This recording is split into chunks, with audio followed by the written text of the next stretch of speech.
नमस्कार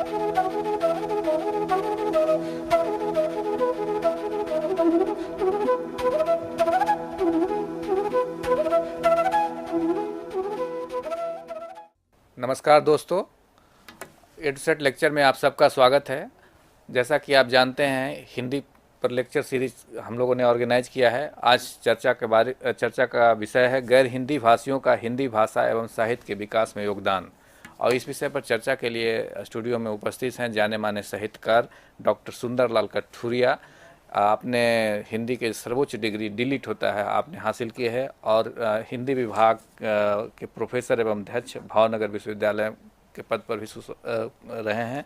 साथ ही 45 ग्रंथ इन्होंने लिखा है और 60 से भी अधिक राष्ट्रीय स्तर के सम्मान आपको मिल चुके हैं। साथ ही साहित्य परिजात के संपादक भी रह चुके हैं। मैं समझता हूं कि इनका ज्ञान और अनुभव हम लोग को इस विषय को समझने में काफ़ी लाभदायक साबित होगा। इस उम्मीद के साथ डॉक्टर कठुरिया को आमंत्रित करता हूं कि वे अपना व्याख्यान शुरू करें। वेलकम मित्रों, नमस्कार। हम जिस देश में रहते हैं वह भारत देश है और भारत एक बहुत विशाल देश है। इसकी 80% से अधिक जनता गाँव में रहती है और इस देश में जिस भाषा का व्यापक स्तर पर प्रयोग किया जाता है वह भाषा है हिंदी। भाषा भावाभिव्यक्ति का साधन है। आप कल्पना कीजिए कि यदि संसार में भाषा न होती तो यह संसार गूंगा हो जाता। भाषा ही व्यक्ति के महत्व को स्थापित करती है और संसार में उसे एक पहचान देती है। भाषा के 3 प्रमुख प्रकार हैं, सांकेतिक, मौखिक और लिखित। हम भाषा को संकेतों के द्वारा भी व्यक्त कर सकते हैं, भाषा को बोल कर भी व्यक्त कर सकते हैं और भाषा को लिख कर भी व्यक्त कर सकते हैं। संसार की सबसे प्राचीनतम भाषा है वैदिक संस्कृत और संसार की सबसे प्राचीन पुस्तक है ऋग्वेद। संसार में वेद सबसे पहले मौखिक रूप से आए, इसलिए उन्हें श्रुति भी कहते हैं। वेदों के माध्यम से व्यक्ति ने ज्ञान को प्राप्त किया। वैदिक संस्कृत के उपरांत लौकिक संस्कृत का जन्म हुआ, जिसमें देश की महत्वपूर्ण निधियां लिखी गई। वाल्मीकि रामायण, महाभारत, कालिदास के ग्रंथ, भास के ग्रंथ, इसी प्रकार की अनेकानेक रचनाएं संस्कृत भाषा में रची गई। और संस्कृत के बाद जिस भाषा का विकास हुआ वह है पाली। पाली बौद्ध साहित्य की प्रमुख भाषा है। इसमें जातकावली, त्रिपिटक ग्रंथ, बौद्ध ग्रंथ एवं धम्मपद आदि की रचना हुई। बौद्ध साहित्य के उपरांत जैन साहित्य की रचना प्राकृत भाषा में हुई। प्राकृत भाषा के उपरांत अपभ्रंश भाषा अस्तित्व में आई। अपभ्रंश भाषा के विभिन्न रूप विकसित हुए, जिनसे भारत की भिन्न भिन्न भाषाओं का जन्म हुआ। उदाहरण के लिए ब्राचड़ से सिंधी भाषा और शौर सैनी से हिंदी भाषा का विकास हुआ। यदि हम हिंदी के उद्भव और विकास पर विचार करें तो हम यह पाएंगे कि हिंदी का वास्तविक विकास विक्रम की 11वीं शताब्दी से होता है। इसके 4 कालों में आदिकाल का प्रारंभ विक्रमी संवत 1050 से स्वीकार किया जाता है। हिंदी में यद्यपि चंद्रबरदाई भाट के पृथ्वीराज रासों को महत्वपूर्ण ग्रंथ के रूप में स्वीकृति मिली है, लेकिन बहुत से आलोचकों ने अमीर खुसरो को हिंदी का पहला कवि माना है।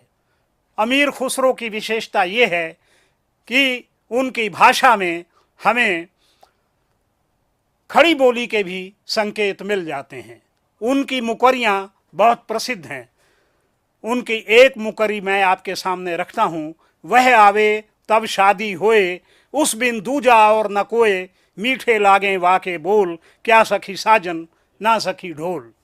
एक थाल मोती से भरा, औंधा सबके सिर पर धरा, मोती उससे एक न गिरे। तो आकाश के लिए और आकाश में स्थित तारों के लिए अमीर खुसरो ने इस मुकरी का प्रयोग किया। हिंदी भाषा के विकास में राजाओं महाराजाओं का उतना योगदान नहीं है जितना कि संतों का योगदान है।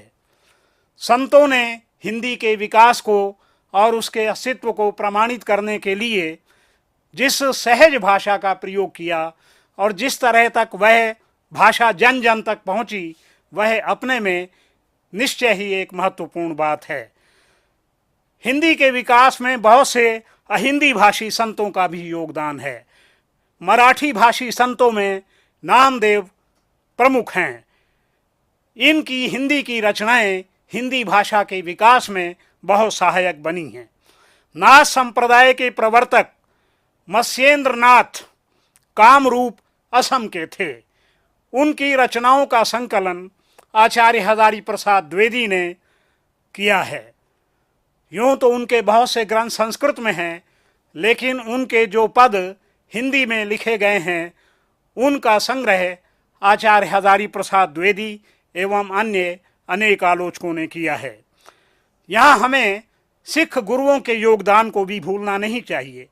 गुरु नानक, गुरु तेग बहादुर सिंह और गुरु गोविंद सिंह, हालांकि इनका जन्म पटना साहिब में हुआ था, कि गुरु ग्रंथ साहिब में संकलित रचनाएं मुख्यतः ब्रज भाषा में लिखी गई हैं, हालांकि उसमें पंजाबी का पुट भी मिल जाता है। मैं आपके सामने एक आश्चर्यजनक तथ्य और रखना चाहता हूं कि हिंदी की अनेक विधाओं के प्रथम उन्नायक अहिंदी भाषी ही थे। उदाहरण के लिए पत्रकारिता का प्रारंभ अहिंदी भाषी प्रदेश कलकत्ता से हुआ। वहाँ से प्रकाशित उदंत मार्तंड हिंदी का पहला पत्र माना जाता है। यह साप्ताहिक पत्र था। भाषा विज्ञान के प्रथम उन्नायकों में नलिनी मोहन सान्याल, जो बंगाल के थे, और सुनीति कुमार चटर्जी का विशेष योगदान है। एक विदेशी जॉर्ज ग्रियर्सन का भी इस दृष्टि से उल्लेखनीय योगदान है। भारत का भाषा सर्वे उनकी महत्वपूर्ण पुस्तक है। कहानी का प्रारंभ बंग महिला की दुलारी वाली या इंशा अल्लाह खां की रानी केतकी की कहानी से माना जाता है। उपन्यास का प्रारंभ पंजाबी भाषी श्रद्धा राम फुल्लौरी के भाग्यवती से माना जाता है। महर्षि दयानंद के पत्र, श्रद्धानंद की जीवनी, कल्याण पथ का पथिक आदि इस दृष्टि से अवलोकनीय हैं और महत्वपूर्ण हैं। जहाँ तक हिंदी भाषा के विकास का प्रश्न है, स्वाधीनता प्राप्ति के बहुत पहले इस दिशा में सर्वाधिक प्रयत्न आर्य समाज के संस्थापक महर्षि दयानंद सरस्वती ने किए थे।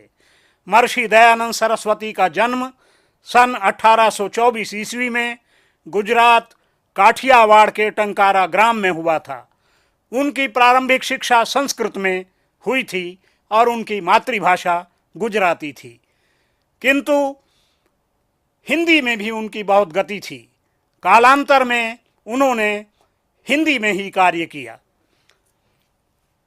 उस समय प्रचलित धार्मिक अंधविश्वासों के निराकरण के लिए उन्होंने वैदिक धर्म के वास्तविक स्वरूप को उजागर किया और यजुर्वेद का भाष्य किया, ऋग्वेद का भाष्य किया, जो उनका पूरा नहीं हो सका। मूलतः महर्षि दयानंद सरस्वती समाज सुधारक थे। अंधविश्वासों, गलित सड़ित रूढ़ियों एवं जर्जर प्राय परंपराओं के खंडन तथा वैदिक धर्म के प्रचार प्रसार के लिए उन्होंने हिंदी का आश्रय लिया। उनको इसकी प्रेरणा बंगाल के केशव चंद्र सेन ने दी थी। इसके पूर्व वे अपने प्रवचन संस्कृत में किया करते थे। वे संस्कृत के उद्भट विद्वान थे और उन्हें धारावाहिक संस्कृत बोलने का अभ्यास था। लेकिन जब वे बंगाल में वैदिक धर्म के प्रचार प्रसार के लिए गए तो वहाँ पर उनकी भेंट केशव चंद्र सेन से तो हुई ही, ब्रह्म समाज के संस्थापकों, प्रार्थना समाज के संस्थापकों एवं अन्य अनेक उद्भट कवियों से, विद्वानों से हुई। उनमें केशव चंद्र सेन, जो हिंदी के प्रबल समर्थक थे, उन्होंने ऋषिवर दयानंद से कहा कि यदि आप अपनी बात को जन जन तक पहुंचाना चाहते हैं तो संस्कृत के बजाय आपको अपने प्रवचन हिंदी में करने चाहिए, क्योंकि हिंदी ही जनता की भाषा है। यदि आप गांवों तक अपनी बात को पहुंचना चाहते हैं, यदि आप अपर जनता तक अपनी बात को पहुंचाना चाहते हैं, तो उसके लिए संस्कृत के प्रवचनों से आपका काम नहीं चलेगा। उसके लिए आपको हिंदी का आश्रय लेना पड़ेगा। और उनकी बात को स्वीकार कर महर्षि दयानंद ने उसके बाद अपने प्रवचन हिंदी में दिए, अपने ग्रंथ भी हिंदी में लिखे। और इसके पूर्व उनके जो ग्रंथ संस्कृत में लिखे गए थे, जैसे वेद भाष्य या संस्कार विधि, उसे उन्होंने हिंदी में अनुदित कराया। और बाद के उनके जितने भी ग्रंथ हैं, जिनमें सर्वाधिक महत्वपूर्ण है सत्यार्थ प्रकाश और ऋग्वेद आदि भाष्य भूमिका, उसे भी उन्होंने हिंदी में ही लिखा। उनके लगभग 38 ग्रंथ प्रकाशित हैं, जिनमें आर्याभिविनय, आर्योद्देश रत्नमाला, व्यवहार भानु, संस्कृत वाक्य प्रबोध, वर्णोच्चारण, संधि विषय, नामिक, आलंकारिक कथा आदि मुख्य हैं। उन्होंने अपनी बात को न केवल हिंदी में रखा, बल्कि जब 1875 में मुंबई में उन्होंने आर्य समाज की स्थापना की, तो सभी आर्य समाजियों के लिए उन्होंने हिंदी को सीखना अनिवार्य कर दिया। उनका आग्रह था कि सभी हिंदी भाषा बोलें, क्योंकि हिंदी के द्वारा ही देश का कल्याण हो सकता है और देश की सुरक्षा हो सकती है, देश को एकता के सूत्र में बांधा जा सकता है, देश को सुसंगठित किया जा सकता है। उन्होंने हिंदी को आर्य भाषा के नाम से अभिहित किया। उनकी दृष्टि में आर्य भाषा ही हिंदी थी और हिंदी के बिना किसी भी व्यक्ति का, किसी भी देश का उत्थान संभव नहीं था। यदि हम राष्ट्र को स्वाधीन कराना चाहते हैं तो उसके लिए भी हिंदी का प्रयोग उनकी दृष्टि में अनिवार्य था। उनकी हिंदी में यद्यपि संस्कृत के तत्सम शब्दों की भरमार थी, तथापि उसमें ठेठ ग्रामीण मुहावरों का भी प्रयोग था। तार्किक, दार्शनिक, व्यंग्यात्मक शैली का विकास और हिंदी गद्य के विकास में उनका अविस्मरणीय महत्वपूर्ण योगदान है। गुरुकुलीय शिक्षा प्रणाली का समर्थन करते हुए उन्होंने नारी शिक्षा पर भी बल दिया।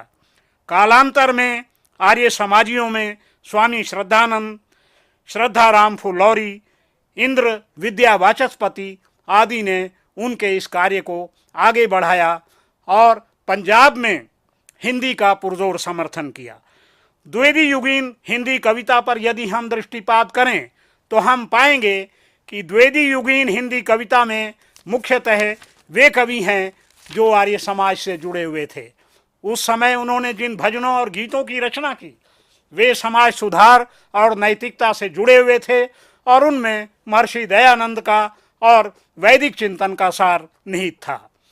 गुजरात के ही महात्मा गांधी, जिनका पूरा नाम था मोहनदास करमचंद गांधी और जिनका जन्म 2 अक्टूबर 1869 ईस्वी को राजकोट में हुआ था, ने भी हिंदी के विकास के लिए बहुत अधिक कार्य किया। सन 1918 ईस्वी में वे हिंदी साहित्य सम्मेलन के सभापति बने। उन्होंने दक्षिण में हिंदी प्रचार की योजना बनाई और दक्षिण प्रचार के लिए उन्होंने शिक्षकों के प्रथम दल के साथ अपने पुत्र देवदास गांधी को हिंदी प्रचारार्थ दक्षिण भारत भेजा। सन 1918 से 1927 ईस्वी तक दक्षिण भारत में हिंदी का प्रचार कार्य हिंदी साहित्य सम्मेलन की ओर से गांधी जी के ही संरक्षण में हुआ। इसके अलावा सन 1927 ईस्वी में दक्षिण भारत हिंदी प्रचार सभा की स्थापना भी महात्मा गांधी ने की। 1937 ईस्वी में उन्होंने राष्ट्रभाषा प्रचार समिति की स्थापना की। हिंदी राष्ट्रीय एकता और स्वाभिमान का प्रतीक है, ऐसा गांधी जी का कहना था। उनके शब्दों में स्वदेशाभिमान को स्थिर रखने के लिए हमें हिंदी सीखना आवश्यक है। दक्षिण अफ्रीका प्रवास के दौरान सन 1909 में ही उनकी यह धारणा बन चुकी थी कि सबको हिंदी का ज्ञान होना चाहिए, और यह बात उन्होंने हिंद स्वराज्य में लिखी भी। सार्वजनिक सभाओं और कांग्रेस की परिषदों में हिंदी का उन्होंने पुरजोर समर्थन किया। राजनीति, शिक्षा और समाज को हिंदी के अनुकूल बनाने में गांधी जी का महत्वपूर्ण योगदान है। सम्मेलन के सन 1935 के अधिवेशन में जो इंदौर में हुआ था, उन्होंने यह कहा कि हम हिंदी को राष्ट्रभाषा मानते हैं, क्योंकि यह भाषा देश के अधिकांश भागों में बोली जाती है, बहुसंख्यक जनता इसे समझती है और देश की स्वाधीनता प्राप्ति में इसका महत्वपूर्ण योगदान हो सकता है। राष्ट्रीय महत्व के प्रश्नों पर गांधी जी ने हिंदी में ही विचार किया। उनका साहित्य पत्र पत्रिकाओं में छपा है। उनके लेख, उनके संपादकीय, ये उनके साहित्य का एक अंग है। उनके पत्र तथा रचनाएं, ये उनके साहित्य का दूसरा अंग है। उनका प्रवचन साहित्य, ये उनके साहित्य का तीसरा अंग है। गांधी जी हिंदी के इतने प्रबल समर्थक थे कि जब देश को स्वाधीनता मिली और उस समय जब यहाँ पर कुछ अंग्रेज लोग उनके पास आए और उन्होंने उनके विचार जानने चाहे और उन्हें बताया गया कि 15 अगस्त को भारत देश स्वतंत्र होने जा रहा है, इस पर आप क्या कहेंगे, तो उन्होंने हिंदी में अपनी बात रखी। अंग्रेज़ों ने उनसे कहा कि आपका यह जो वक्तव्य है ये पूरे विश्व में प्रसारित होगा, इसलिए आप अपनी बात को हिंदी में नहीं अंग्रेजी में रखिए। महात्मा गांधी ने कहा कि दुनिया के लोगों से कह दो कि महात्मा गांधी अंग्रेजी भूल गया है। महात्मा गांधी का यहाँ तक विचार था और उन्होंने ये कहा कि यदि मैं तानाशाह होता तो देश के स्वतंत्र होते ही पहले ही दिन से हिंदी को लागू कर देता और अपने आप उसके बाद जो है पाठ्य पुस्तकें तैयार होती तथा बाकी काम जो है हिंदी में होने लगता। पुरानी पीढ़ी में हिंदी के अन्य प्रबल समर्थकों में गुजरात के कन्हैयालाल माणिकलाल मुंशी, महाराष्ट्र के काका साहब कालेलकर, वीर विनायक दामोदर सावरकर, विनोबा भावे और बाल गंगाधर तिलक मुख्य हैं। गुजरात के कन्हैयालाल माणिकलाल मुंशी का लेखन यद्यपि गुजराती और अंग्रेजी में है, तथापि वे हिंदी के प्रबल समर्थक थे। इसी प्रकार काका साहब कालेलकर भी हिंदी के प्रबल समर्थक थे। वीर विनायक दामोदर सावरकर ने यद्यपि वेदों का भाष्य किया और वे संस्कृत के उद्भट विद्वान थे, तथापि उनका ये मानना था कि हिंदी के बिना देश का काम नहीं चल सकता। यदि हम पूरे देश को जोड़ना चाहते हैं तो उसके लिए आवश्यक है कि हम देश का पूरा कार्य हिंदी में करें। विनोबा भावे हिंदी के साथ साथ नागरी लिपि के भी प्रबल समर्थक थे। वे नागरी लिपि को जोड़ लिपि के रूप में स्वीकार करते थे। उनका कहना था कि विभिन्न भारतीय भाषाएं अपनी लिपियों के साथ नागरी लिपि में लिखी जाएं, क्योंकि इससे उस भाषा भाषी साहित्यकार की रचनाओं का प्रचार प्रसार पूरे देश में होगा और पूरा देश उनकी रचनाओं से, उनके भावों से, उनके विचारों से और उनकी कथन भंगिमा से परिचित हो सकेगा और उससे उन भाषा भाषियों को भी लाभ होगा। बाल गंगाधर तिलक यद्यपि मराठी थे, तथापि वे हिंदी के प्रबल समर्थक थे और स्वाधीनता संग्राम के आंदोलन के साथ साथ उन्होंने हिंदी के लिए भी बहुत महत्वपूर्ण कार्य किया है। इन राजनेताओं के योगदान को हम किसी भी प्रकार भूल नहीं सकते। इन सभी ने हिंदी के विकास और उत्कर्ष के लिए अत्यधिक योगदान दिया है। यदि हम पत्र पत्रिकाओं की दृष्टि से विचार करें तो हिंदी में अहिंदी भाषियों का जो योगदान है वो निश्चय ही अत्यधिक महत्वपूर्ण है। हिंदी का पहला जो पत्र लिखा गया वह था उदंत मार्तंड। उदंत मार्तंड के प्रकाशक थे नसीरुद्दीन और यह कलकत्ता से प्रकाशित हुआ था। ये साप्ताहिक था और हिंदी के प्रथम पत्र के रूप में इसे गौरव प्राप्त है। राजा राम मोहन राय ने बंगदूत नाम से एक पत्र निकाला। बनारस अखबार बनारस से निकाला गया, जिसके संपादक मराठी भाषी गोविंद रघुनाथ राव थत्ते थे। कोचीन से वर्षों तक निकलने वाले युग प्रभात ने हिंदी के विकास में और हिंदी के भारतीय स्वरूप को विकसित करने में महत्वपूर्ण भूमिका निभाई है। आज भी अहिंदी भाषी प्रदेशों से जो पत्र पत्रिकाएं निकल रही हैं उनका स्तर बहुत ऊंचा है। यदि हम हिंदी भाषी प्रदेशों के पत्रों या पत्र पत्रिकाओं को देखें तो उनमें हमें अंग्रेजी, उर्दू, अरबी, फारसी एवं अन्य भाषाओं के बहुत से शब्द दिखाई दे जाएंगे। लेकिन यदि हम इन पत्र पत्रिकाओं को देखें तो इनका स्तर उस दृष्टि से बहुत ऊंचा है। इनकी भाषा परिष्कृत है, विचार उन्नत हैं और भाव समृद्ध हैं। इनमें जो रचनाएं छपती हैं वे रचनाएं प्रेरक, उद्बोधक और चिंतनात्मक होती हैं तथा एक नई दिशा देने वाली होती हैं।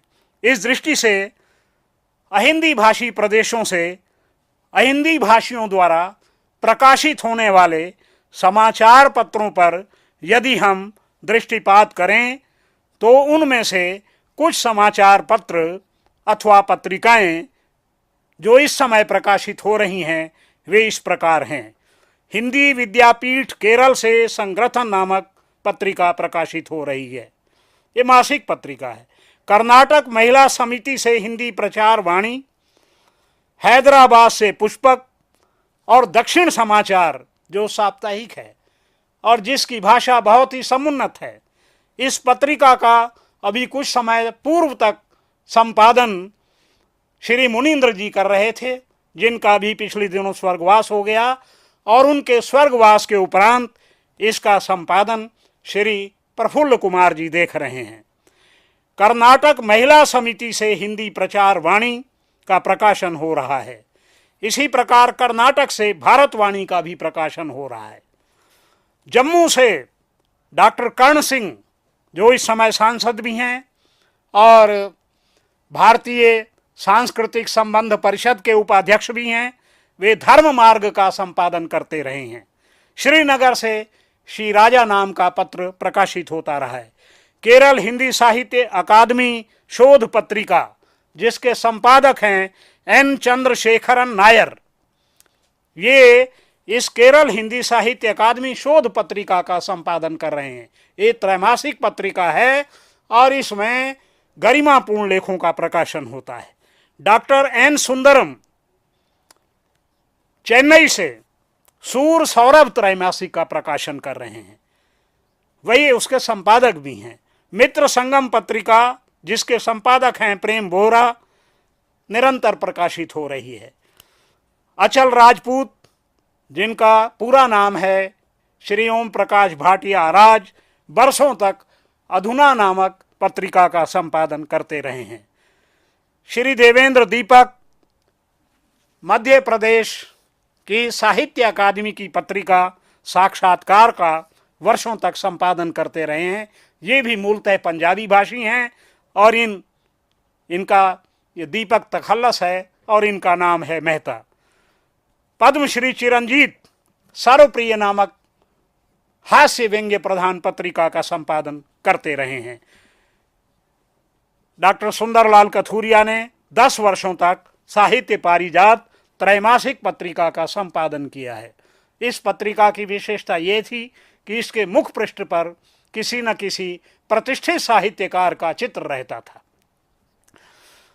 डॉक्टर हुकुमचंद राजपाल पंजाब से शब्द सरोकार नाम की पत्रिका निकाल रहे हैं। श्री विनोद बब्बर राष्ट्र किंकर साप्ताहिक का संपादन कर रहे हैं।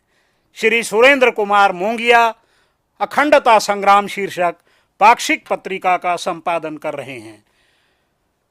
गुजरात से निकलने वाली जो मुख्य पत्रिकाएं हैं वे हैं गुर्जर राष्ट्रवीणा, जिसके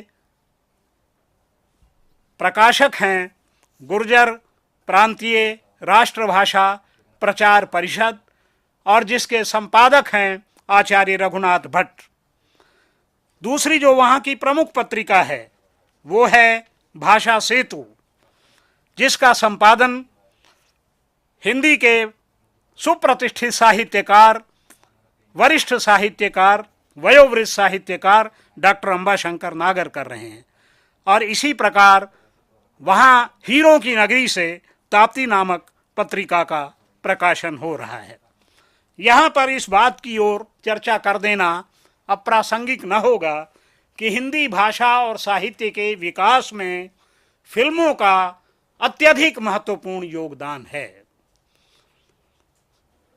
सबसे पहले हमें इस बात की ओर दृष्टिपात करना चाहिए कि पृथ्वीराज कपूर ने पृथ्वी थिएटर्स की स्थापना की और आर.के. स्टूडियो के नाम से कपूर बंधुओं का स्टूडियो चलता रहा। फिल्मों में जिन अभिनेताओं ने काम किया, जिन्होंने संगीत दिया, जिन साहित्यकारों ने उसे संगीतबद्ध किया और जिन आलेखकारों ने उसकी स्क्रिप्ट तैयार की, उन सब का निस्संदेह अत्यधिक महत्वपूर्ण योगदान है हिंदी के विकास और संवर्धन में। हिंदी भाषा और साहित्य को अहिंदी भाषी प्रदेशों तक फैलाने और विदेशों में भी प्रचारित करने में निस्संदेह हिंदी की फिल्मों का अप्रतिम योगदान है। महाराष्ट्र में हिंदी की सबसे बड़ी फिल्म इंडस्ट्री है। अब जिन अभिनेताओं, संगीतकारों के मैं नाम ले रहा हूं, ये वो हैं जो मूलतः अहिंदी भाषी हैं, लेकिन जिनके अभिनय की प्रशंसा पूरे देश ने की और हिंदी के गानों को सुनकर, इन अभिनेताओं के संवादों को सुनकर, इसकी कथा वस्तु से, इसकी भाषा को समझने के लिए बहुत से अहिंदी भाषी प्रदेशों के लोगों ने हिंदी सीखी और हिंदी में लेखन का कार्य प्रारंभ किया। इस दृष्टि से कहने की आवश्यकता नहीं कि हिंदी में जो फिल्मों का योगदान है वो बहुत ही महत्वपूर्ण है। तो जो हिंदी भाषी अभिनेता या संगीतकार फिल्मों में इस समय काम कर रहे हैं, उनमें उल्लेखनीय हैं नाना पाटेकर, सलमान खान, आशा पारेख, लता मंगेशकर, आशा भोसले, आर.डी. बर्मन जो संगीतकार हैं, अशोक कुमार, किशोर कुमार, अनूप कुमार, ये तीनों भाई थे और ये गांगुली थे।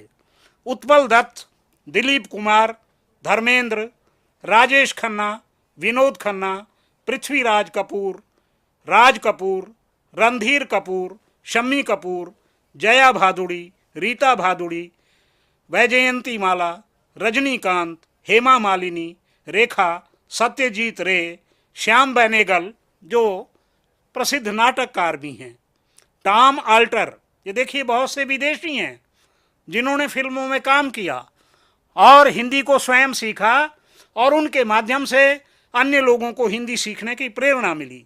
ऐसे कुछ नाम हैं Tom Alter, Katrina Kaif, Bob Christo,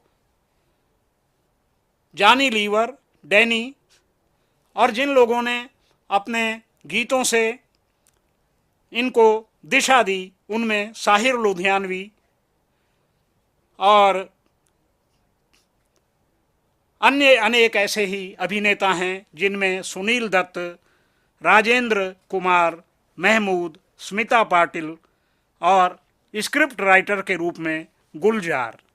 इन सभी लेखकों का निस्संदेह हिंदी के विकास में, हिंदी के संवर्धन में और हिंदी साहित्य को प्रोत्साहित करने में और हिंदी भाषा को सीखने की प्रेरणा देने में निस्संदेह अत्यधिक महत्वपूर्ण योगदान है। अब यदि हम विधाओं की दृष्टि से विचार करें, किन किन विधाओं में अहिंदी भाषी लोगों ने हिंदी में लेखन किया, यदि इस दृष्टि से हम विचार करें तो हमारे सामने सबसे पहले जो क्षेत्र आएगा वो है कविता का। अहिंदी भाषी कवियों ने कविता के विकास में महत्वपूर्ण योगदान किया है और अनेक नए नए प्रयोग किए हैं। इनमें अनेक कवि ऐसे हैं जो प्रयोग धर्मी हैं और जिन कवियों ने अपनी प्रयोग धर्मिता से हिंदी को एक नई दिशा दी, एक नई दशा दी, एक नई दिशा दी। ऐसे कवियों में सबसे पहला नाम है डॉक्टर ओम प्रकाश भाटिया अराज का। डॉक्टर ओम प्रकाश भाटिया अराज ने प्रारंभ में अधुना नाम की एक पत्रिका का संपादन किया और इनकी क्षितिज की खोज टुकड़े टुकड़ों में, खंडों खंडों में प्रकाशित हुई। प्रारंभ में पाठकों के पास इन्होंने 16-16 पृष्ठ या 8-8 पृष्ठ अपनी कविताओं के प्रेषित किए और बाद में उसको इकट्ठा करके क्षितिज की खोज नाम से वो संकलन इनका आया। इसके बाद इनके बहुत से कविता संग्रह प्रकाशित हुए, जिनमें सत्यज अत्यधिक महत्वपूर्ण है। यहाँ पर मैं ये भी बता दूं कि डॉक्टर ओम प्रकाश भाटिया अराज निरंतर सृजनरत हैं और आजकल ये अध्यात्म की ओर मुड़ गए हैं। इस समय इनका जो लेखन है वो श्री राम से अधिक जुड़ा हुआ है, ताकि उनकी जो बात है वो आम जनता तक पहुंच सके। पद्मश्री चिरंजीत जो चीफ प्रोड्यूसर भी रहे ड्रामा डिवीजन के, इनके अनेक गीत संग्रह प्रकाशित हुए हैं। मधु की रात और जिंदगी इनका प्रसिद्ध गीत संग्रह है। मधु की रात और जिंदगी में सौंदर्य चेतना से जुड़े हुए इनके अनेक गीत संकलित हैं। इनका जो दूसरा गीत संग्रह है वो राष्ट्रीय चेतना से जुड़ा हुआ है। राष्ट्रीय चेतना के ये ओजस्वी कवि हैं, जहाँ एक और इनमें सौंदर्य का लालित्य दिखाई देता है, माधुर्य गुण दिखाई देता है, प्रेम और श्रृंगार की भावना दिखाई देती है, वहीं दूसरी ओर पद्मश्री चिरंजीत के गीतों में हमें दिखाई देता है राष्ट्र प्रेम, राष्ट्रीय चेतना, देशभक्ति की धारा। और तीसरी ओर उनके गीतों का विषय है जीवन संघर्ष। ये तीन धाराएं हैं। इस प्रकार उनके गीत एक प्रकार से त्रिवेणी हैं, जिनमें जीवन की तीन दिशाएं हमें घुली मिली सी मिल जाती हैं। बलदेव वंशी जाने पहचाने कवि हैं। इनके बहुत से कविता संग्रह प्रकाशित हुए हैं। बलदेव वंशी ने अहल्या पर एक खंड काव्य लिखा। यहाँ पर ये बता दूं कि प्रायः क्या होता है कि जो मुक्तक काव्य की रचना करते हैं, जब उनके लेखन में प्रौढ़ी आ जाती है तो वे प्रायः महाकाव्य या खंड काव्य की रचना करते हैं। इसका सबसे बड़ा लाभ उनको ये होता है कि महाकाव्य या खंड काव्य प्रायः पाठ्यक्रमों में लग जाते हैं और पाठ्यक्रमों में लग जाने से वो पूरे देश के कवि हो जाते हैं। अब बलदेव वंशी मूलतः पंजाबी हैं, इनकी मातृभाषा पंजाबी है, लेकिन इन्होंने परिष्कृत हिंदी में काव्य की सृष्टि की है। इस समय ये भी अध्यात्म की ओर मुड़ गए हैं और संत रविदास पर इन्होंने विशेष कार्य किया है। श्री नरेंद्र मोहन ने भी अनेक काव्य संग्रह दिए हैं। केशीकांत मूलतः महाराष्ट्रियन है, लेकिन ढीली जवान इनका प्रसिद्ध कविता संग्रह है ढीली जबान में इन्होंने अनाचार, भ्रष्टाचार, आतंक, उग्रता आदि के विरुद्ध आवाज उठाई है। रवींद्रनाथ दर्गन की ओ धनुर्धर नाम की कविता अत्यधिक प्रसिद्ध हुई है। धर्मयुग में प्रकाशित होने वाले रवींद्रनाथ दर्गन टेढ़ी मेढ़ी सीढ़ियां में भी संकलित हुए हैं। देवराज पथिक ने अनेक कविता संग्रह लिखे हैं। इनकी कविता का मूल स्वर आस्था का है। आस्था का निष्कंप स्वर इनकी रचनाओं में देखते ही बनता है। देवराज पथिक की विशेषता यह है कि ये जीवन में निराश नहीं है, और जो व्यक्ति जीवन में निराश हैं, इनकी रचनाओं को पढ़कर उन्हें आशा का एक दिव्य संदेश मिल सकता है। श्याम विमल, रामदास नादार, स्वामी श्यामानंद सरस्वती, देवेंद्र दीपक आदि ऐसे ही अन्य अनेक कवि हैं। रामदास नादार ने अपनी गजलों के माध्यम से और अपनी मुक्तक कविताओं के माध्यम से समसामयिक जीवन की विसंगतियों को उजागर किया है। समकालीन जो विसंगतियां हैं उनको उजागर करने में इनको विशेष सफलता मिली है। गजल मूलतः उर्दू की विधा है और गजल का अर्थ है स्त्रियों से बातें करना, लेकिन हिंदी के गजलकारों की विशेषता ये है कि उन्होंने गजल को समसामयिक जीवन संदर्भों से जोड़ दिया है। आज के जीवन की जितनी भी ज्वलंत समस्याएं हैं, उन समस्याओं का चित्रण रामदास नादार की गजलों में मिल जाएगा। इसी प्रकार स्वामी श्यामानंद सरस्वती रुबाई सम्राट के नाम से जाने जाते हैं। हिंदी रुबाई को इन्होंने एक नई दिशा दी है और इनका ये दावा है कि हिंदी में अब तक जितनी रुबाइयाँ लिखी गई हैं, वे रुबाइयाँ रुबाई के शिल्प को ठीक ठीक ले करके नहीं चली हैं। इन्होंने रुबाई के 24 औजानों का प्रयोग करते हुए सत्यम शिवम सुंदरम नाम से अपना रुबाई संग्रह दिया है। स्वामी श्यामानंद सरस्वती यूँ तो पंजाबी हैं, पंजाबी भाषी हैं, लेकिन आशु कवि हैं। जिन्होंने इनको बोलते हुए सुना है वे जानते हैं ये किसी भी महफिल में समा बांध देते हैं और इनकी आशु कविता एक नई रौनक पैदा कर देती है महफिल में। श्री देवेंद्र दीपक, जिनका जो देवेंद्र मेहता हैं, इनके भी जो संग्रह हैं, इनकी छोटी छोटी कविताएं, इनकी विशेषता यह है कि इन्होंने छोटी छोटी कविताएं लिखी हैं, लेकिन छोटी छोटी कविताओं में व्यंग्य की पैनी धार देखने को मिलती है। इनकी कविताओं में जो व्यंग्य की पैनी धार है वो सीधे श्रोता के हृदय पर प्रहार करती है, पाठक के हृदय को छूती है, मर्म को भेदती है। सुंदरलाल कथूरिया के 5 कविता संग्रह प्रकाशित हुए हैं। व्यू से जूझता अभिमन्यु, वक्त की परछाइयाँ, टेढ़ी मेढ़ी सीढ़ियाँ, संवेद, ईश्वर तो कण कण बसे, और अभी हाल में प्रकाशित हुई है सुंदर दोहावली। इनकी कविताओं में भी समकालीन जीवन की विसंगतियां, आम आदमी का दुख दर्द, अनाचार अन्याय का विरोध और प्रतीकों के माध्यम से समकालीन जीवन को अभिव्यक्त करने की चेष्टा देखते ही बनती है। इनकी एक छोटी सी कविता है घास, आइए ज़रा उसको देख लेते हैं।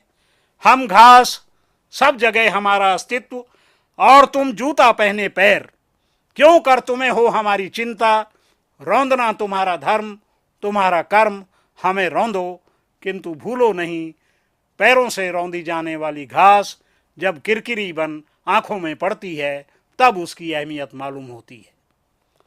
इसी प्रकार से उनकी एक दूसरी कविता है महाभारत जारी है, जिसको आलोचकों ने बहुत सराहा है।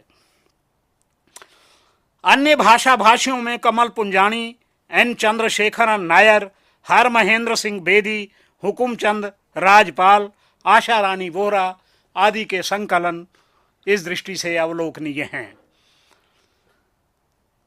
एन चंद्रशेखरन नायर ने एक महाकाव्य की रचना की है। उस महाकाव्य की विशेषता यह है कि इसमें जो 7 चिरजीवी हैं, जिनको ये माना गया कि जो अजर अमर हैं, जो मरते नहीं हैं, तो उन 7 को लेकर के इन्होंने प्रत्येक पर एक एक सर्ग की रचना की है और इस प्रकार एक महाकाव्य की सृष्टि की है। केरल में रहते हुए, केरलीय होते हुए, मलयालम भाषी होते हुए इन्होंने हिंदी में एक उत्कृष्ट महाकाव्य दिया है और इसलिए इनकी जितनी प्रशंसा की जाए कम है। अब हम नाटक पर विचार कर लेते हैं। हिंदी में नाटक को दिशा देने वालों में उपेंद्र नाथ अश्क का उल्लेखनीय योगदान है। मोहन राकेश के योगदान को तो भुलाया ही नहीं जा सकता। मोहन राकेश ने आधे अधूरे, लहरों के राजहंस, आषाढ़ का एक दिन, पैर तले की जमीन आदि के माध्यम से हिंदी नाटक को एक नई दिशा दी है। उनके नाटक समसामयिक जीवन को मिथकों के माध्यम से व्यक्त करते हैं। ऐतिहासिक संदर्भों को लेते हुए उन्होंने उन्हें समसामयिक संदर्भों से जोड़ दिया है और नाटक को मंच से जोड़ते हुए, और उसमें प्रयोग धर्मिता बहुत अधिक देखने को मिलती है। जैसे आधे अधूरे में एक ही व्यक्ति 5 पुरुषों का अभिनय करता है। ये काम जो है बाद में वो फिल्म लाइन में चले गए, लेकिन ओम शिवपुरी ने ये काम जो है इसमें किया था। तो इस प्रकार से नाटक में सुदर्शन मजीठिया, पद्मश्री चिरंजीत, प्रताप सहगल, नरेंद्र मोहन, मनीषा कथुरिया, जे हरिजीत, टी प्रभाशंकर प्रेमी आदि का भी निस्संदेह उल्लेखनीय योगदान है। आप कुछ कहना चाहते हैं? अच्छा, इसी प्रकार से हम साहित्य की अन्य विधाओं को भी देख लेते हैं। व्यंग्य आज के साहित्य की प्रमुख विधा है। कुछ लोग इसे विधा मानते हैं और कुछ इसे कथन का प्रकार मानते हैं, विधा नहीं मानते। लेकिन अधिकतर व्यंग्य लेखकों ने इसे विधा के रूप में स्वीकार किया है। प्राचीन लेखकों में डॉक्टर संसार चंद्र का नाम लिया जा सकता है, जो जागृति के संपादक रहे हैं और वर्षों तक पंजाब में एक विश्वविद्यालय के हिंदी विभागाध्यक्ष भी रहे हैं। भावनगर विश्वविद्यालय में हिंदी विभागाध्यक्ष रहे डॉक्टर सुदर्शन मजीठिया ने व्यंग्य लेखन को दूर दूर तक फैला दिया है। केवल उनके लेखों में ही नहीं, उनके उपन्यासों में, उनकी कहानियों में भी व्यंग्य देखते ही बनता है। यहाँ तक कि उनकी बातचीत में भी मुझे उनके संपर्क में आने का अवसर मिला है और मैंने देखा कि उनकी बातचीत भी प्रायः व्यंग्यात्मक होती थी। इस समय जो व्यंग्य लिख रहे हैं उनमें श्री विनोद बब्बर का नाम उल्लेखनीय है। उनके व्यंग्य राष्ट्र किंकर में प्रायः प्रकाशित होते रहते हैं। डॉक्टर प्रेम जन्मेजय ने तो व्यंग्य की एक पत्रिका का प्रकाशन ही प्रारंभ किया है। इसके पूर्व भी व्यंग्य विविधा नाम की एक पत्रिका प्रकाशित होती रही है। डॉक्टर प्रेम जन्मेजय स्वयं भी बहुत अच्छे व्यंग्यकार हैं। डॉक्टर सुंदरलाल कथुरिया के कुछ व्यंग्य बहुचर्चित रहे हैं, जिनमें मूर्खाधिराज अत्यधिक चर्चित रहा है और उन्हें मूर्ख शिरोमणि की उपाधि से भी सम्मानित किया जा चुका है। देखिए, भाषा विज्ञान का क्षेत्र बहुत कठिन होता है।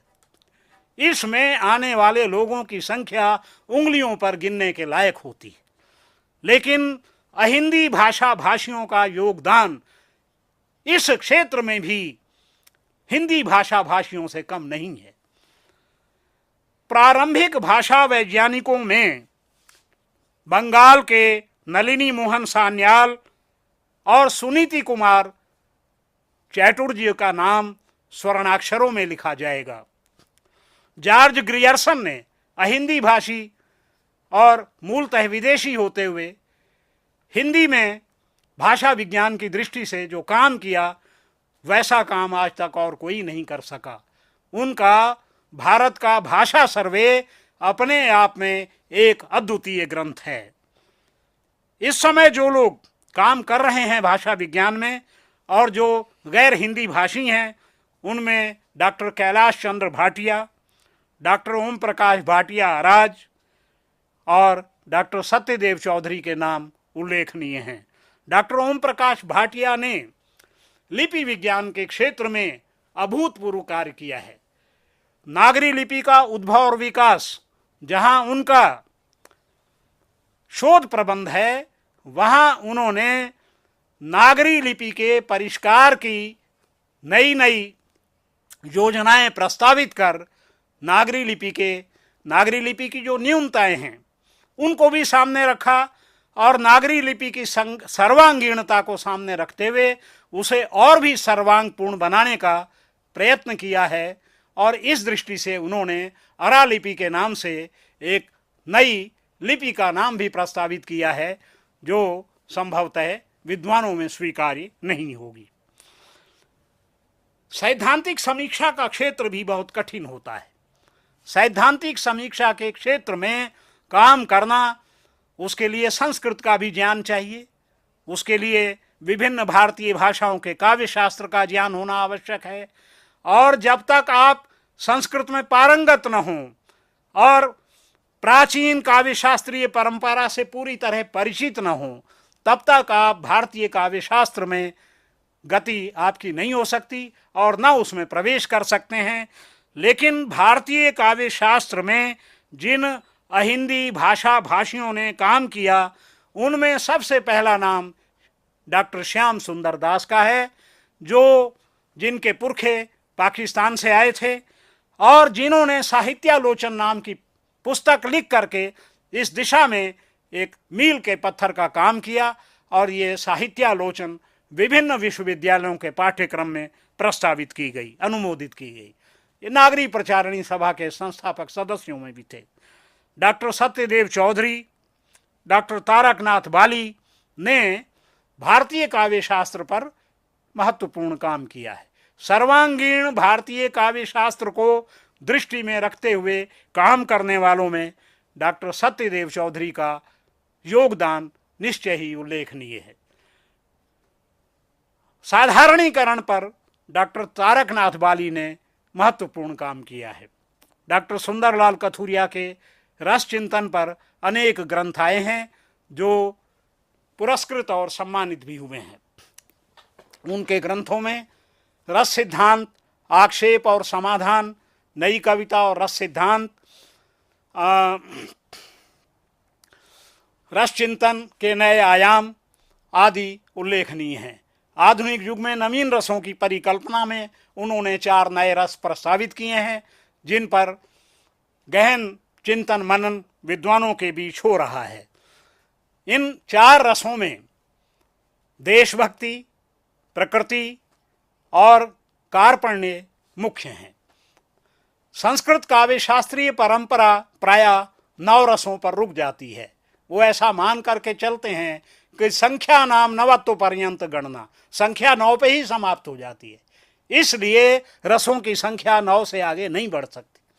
लेकिन कालांतर में संस्कृत के ही अनेक आचार्यों ने इसमें 2 रसों को जोड़ने का प्रयास किया। एक है वत्सल रस, जिसके लिए बहुत से आचार्य वात्सल्य शब्द का प्रयोग करते हैं, जो भ्रामक है। आचार्य विश्वनाथ ने लिखा कि वात्सल्य स्थायी भावोस्ति वत्सलम च रसम विदु। वात्सल्य स्थायी भाव है और वत्सल रस है, और इस रस की स्थापना भी उन्होंने ही की। इसलिए हमें ये समझना चाहिए कि रस है वत्सल और भाव है वात्सल्य। और दूसरा जो रस है वो है भक्ति। भक्ति को भी संस्कृत के बहुत से आचार्यों ने केवल भाव माना है, लेकिन हिंदी में भक्ति पर इतना साहित्य आया, प्रचुर मात्रा में साहित्य आया। सूरदास ने, तुलसीदास ने और भक्ति काल के अष्टछाप के कवियों ने, परमानंद दास ने, बहुत सारे कवियों ने इतना साहित्य लिखा कि भक्ति को रस के रूप में मान्यता देना अनिवार्य हो गया। और इसलिए सचा रसो भगवद भक्तिमय एव, ऐसा वैष्णव आचार्यों ने कह करके भक्ति रस की स्थापना की। इस प्रकार 11 रस जो है वो संस्कृत में प्रतिष्ठापित हैं और उन 11 रसों के अतिरिक्त 4 रसों को प्रस्तावित करने का और जो उसके विरोधी तर्क हैं उनका खंडन करने का काम रस संख्या काव्य शास्त्रीय विश्लेषण शीर्षक पुस्तक में डॉक्टर सुंदरलाल कथुरिया ने किया है, जिसकी काव्य शास्त्र के दिग्गज विद्वानों ने भूरी भूरी प्रशंसा की है, जिनमें doctor Anand Prakash Dixit, doctor Ramamurthy Tripathi, doctor Nagendra आदि के नाम उल्लेखनीय हैं। सैद्धांतिक समीक्षा में काम करने वाले और मूलतः बंगला भाषी डॉक्टर इंद्रनाथ चौधरी का नाम उल्लेखनीय है, जिन्होंने तुलनात्मक दृष्टि से हिंदी बंगला काव्य शास्त्र का तुलनात्मक अध्ययन शीर्षक से अपना शोध प्रबंध प्रस्तुत किया। बाद में ये साहित्य अकेडमी के सचिव भी रहे। व्यावहारिक समीक्षकों में सबसे पहला नाम आता है डॉक्टर इंद्रनाथ मदान का। ये पंजाब विश्वविद्यालय चंडीगढ़ के हिंदी विभागाध्यक्ष थे और इन्होंने व्यावहारिक समीक्षा के क्षेत्र में पहचान और परख नाम की सीरीज शुरू की, और चाहे वो कहानी हो, चाहे वो उपन्यास हो, चाहे वो नाटक हो, हर विधा की समीक्षा पहचान और परख शीर्षक से की और उनके ये सारे ग्रंथ बहुचर्चित हुए और प्रकाशित हुए और उनको बहुत सम्मान मिला। और डॉक्टर मनमोहन सहगल, जो प्रारंभ में गुजरात में भी रहे और बाद में पंजाबी विश्वविद्यालय पटियाला के हिंदी विभागाध्यक्ष रहे, उन्होंने संत काव्य पर काम किया। इसी प्रकार डॉक्टर धर्मपाल मैनी, जो पंजाब विश्वविद्यालय चंडीगढ़ के हिंदी विभाग में रहे, उन्होंने रविदास पर महत्वपूर्ण काम किया। और सबसे अधिक महत्वपूर्ण काम जो उनका अपने आप में एक संदर्भ ग्रंथ है और जिसकी उपेक्षा नहीं की जा सकेगी और जो 5 खंडों में प्रकाशित हुआ है, वो है मानव मूल्य परक शब्दावली कोश। 5 खंडों में प्रकाशित हुआ है और इसके लिए भारत सरकार से उनको अनुदान मिला था। उस अनुदान को लेकर के इन्होंने 5 खंडों में मानव मूल्यों का विभिन्न विद्वानों से विवेचन कराया है और जिसके संपादक वो हैं हुकुमचंद राजपाल और डॉक्टर सुंदरलाल कथुरिया, डॉक्टर देवराज पथिक आदि हिंदी आलोचना के क्षेत्र में महत्वपूर्ण कार्य कर रहे हैं।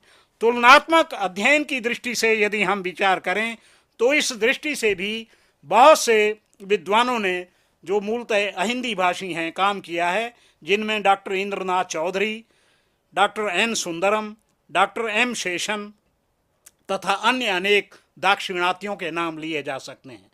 हमें विदेशियों के योगदान को भी नहीं नकारना चाहिए, वो भी गैर हिंदी भाषी हैं और ऐसे लोगों ने हिंदी में जो काम किया है वो अपने आप में मील का पत्थर है, जिनमें सबसे पहला उल्लेखनीय नाम है फादर कामिल बुल्के का। फादर कामिल बुल्के ने जो यहाँ पर एक ईसाई मिशनरी के रूप में यहाँ पर आए थे, ईसाई धर्म का प्रचार करने के लिए आए थे, उन्होंने राम कथा के विकास पर जो शोध कार्य किया वो अपने में उस क्षेत्र का पहला कार्य है और बाद में जितने भी कार्य हुए राम कथा पर वो सबका आधार बना। अपने आप में बहुत ही उत्कृष्ट कार्य, बहुत ही परिश्रम साध्य कार्य, इस काम को फादर कामिल बुल्के ने अंजाम दिया। उसके अलावा उनका अंग्रेजी हिंदी शब्दकोश अपने में ऐसा है कि जिसके बिना आप पारिभाषिक शब्दावली का निर्माण नहीं कर सकते। अगर आपको पारिभाषिक शब्दावली का निर्माण करना है तो उसके लिए आपको फादर कामिल बुल्के के अंग्रेजी हिंदी शब्दकोश का आधार ग्रहण करना पड़ेगा। डॉक्टर लोथार लुट्से, अभिमन्यु अनंत, रामदेव धुरंधर आदि के नाम लिए जा सकते हैं। अंत में अब हम इस बात की भी थोड़ी सी चर्चा कर लें कि अनेक ऐसे विश्वविद्यालय हैं और अनेक ऐसी स्वयंसेवी संस्थाएं हैं जिनका हिंदी भाषा और साहित्य के विकास में महत्वपूर्ण योगदान है और जिनसे निकले हुए विद्यार्थियों ने पूरे देश में हिंदी का प्रचार और प्रसार किया। ऐसी संस्थाओं में सबसे पहली है गुजरात हिंदी विद्यापीठ, जिसकी स्थापना महात्मा गांधी ने की थी। और हाल ही में स्थापित महात्मा गांधी अंतर्राष्ट्रीय विश्वविद्यालय वर्धा इस समय बहुत ही महत्वपूर्ण काम हिंदी भाषा के लिए कर रहा है और कर सकता है। वे अन्य संस्थाएं जो हिंदी भाषा के प्रचार प्रसार में योगदान दे रही हैं, उनमें से कुछ इस प्रकार हैं: राष्ट्र भाषा प्रचार समिति वर्धा, महाराष्ट्र राष्ट्र भाषा सभा पुणे, सौराष्ट्र हिंदी प्रचार समिति राजकोट, हिंदुस्तानी प्रचार सभा मुंबई, मुंबई हिंदी विद्यापीठ, गुजरात प्रांतीय राष्ट्रभाषा प्रचार समिति अहमदाबाद, हिंदी प्रचार सभा हैदराबाद, मैसूर हिंदी प्रचार परिषद बेंगलुरु, महिला हिंदी सेवा समिति बेंगलुरु, राष्ट्रभाषा हिंदी प्रचार समिति मैसूर, मैसूर रियासत हिंदी प्रचार समिति बेंगलुरु, केरल हिंदी प्रचार सभा, तिरुवनंतपुरम असम राष्ट्रभाषा प्रचार समिति गुवाहाटी, मणिपुर हिंदी परिषद इम्फाल, उत्कल हिंदी प्रचार सभा पुरी, पूर्वोत्तर हिंदी अकादमी शिलांग, केरल हिंदी साहित्य अकादमी तिरुवनंतपुरम आदि। अंत में हम हिंदी की संवैधानिक स्थिति पर भी विचार कर लें। संविधान के अनुच्छेद 343 में देवनागरी में लिखित हिंदी को राजभाषा का दर्जा 9 सितंबर 1949 को दिया गया, किंतु राष्ट्रभाषा प्रचार समिति वर्धा के अनुरोध पर सन 1953 से 14 सितंबर को प्रतिवर्ष हिंदी दिवस मनाया जाता है। राष्ट्रभाषा के रूप में निस्संदेह हिंदी की महत्वपूर्ण प्रतिष्ठा है। संपर्क भाषा के रूप में वो भारत में ही नहीं विदेशों में भी अपना स्थान बना चुकी है। पूर्ण विश्व पर यदि हम दृष्टिपात करें तो विश्व के अधिकतर देशों में आज हिंदी पढ़ाई जा रही है और वहाँ पढ़ाने वाले विदेशी ही हैं जो यहाँ से हिंदी सीख कर गए और गैर हिंदी भाषी होते हुए वे आज हिंदी का अध्यापन कर रहे हैं। यहाँ से जो प्रवासी भारतीय गए वे भी हिंदी का अध्यापन कर रहे हैं।